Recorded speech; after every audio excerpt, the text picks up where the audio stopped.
সমাজক লজ্জিত কৰা এক ঘটনা সংঘটিত হৈছে এইখন অসমত। মুছলমান সম্প্ৰদায়ৰ লোকৰ ঘৰত ভাত খোৱাৰ বাবে এঘৰীয়া কৰা হ'ল এগৰাকী মহিলাক। ইমানেই নহয়, অকলশৰীয়া মহিলাগৰাকীক অকথ্য মানসিক নিৰ্যাতন চলাই একাংশ লোকে। ওদালগুৰি জিলাৰ ২ নম্বৰ কলাইগাঁৱত এই ঘটনা সংঘটিত হয়।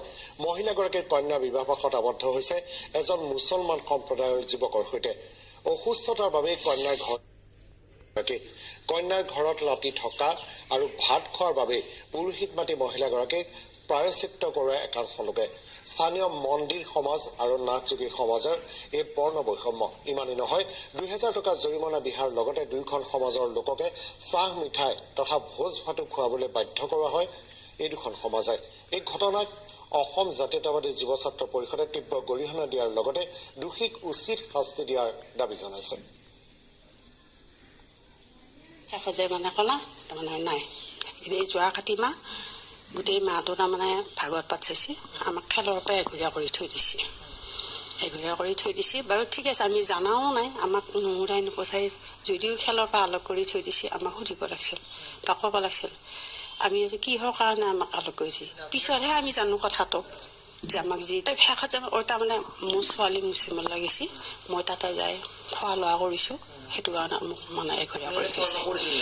খোৱা লোৱা মই নাজানাকৈ মই খোৱা লোৱা কৰিছোঁ ছোৱালী ঘৰৰ যেতিয়া গৈছোঁ বা ৰাতিও আছোঁ খোৱা লোৱা কৰিছোঁ সেনেকৈ।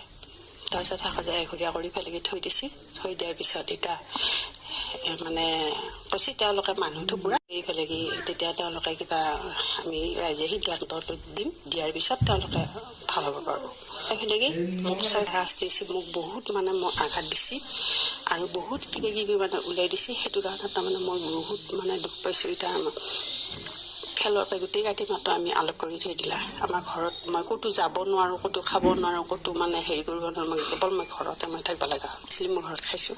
নিজৰ জীয়েকৰ ঘৰত যোৱাৰ ফলত আজি যদি সেই মন্দিৰটোত শুদ্ধিকৰণ কৰিবলগীয়া হৈছে, ই আচলতে বৰ দুখ লগা বিষয় হৈছে। কাৰণ আমি হিন্দুৰ ঘৰত খোৱা আৰু মুছলিমৰ ঘৰত খোৱা এনেকুৱা কথাবিলাক চিন্তা কৰাটো আচলতে লজ্জাজনক কথা।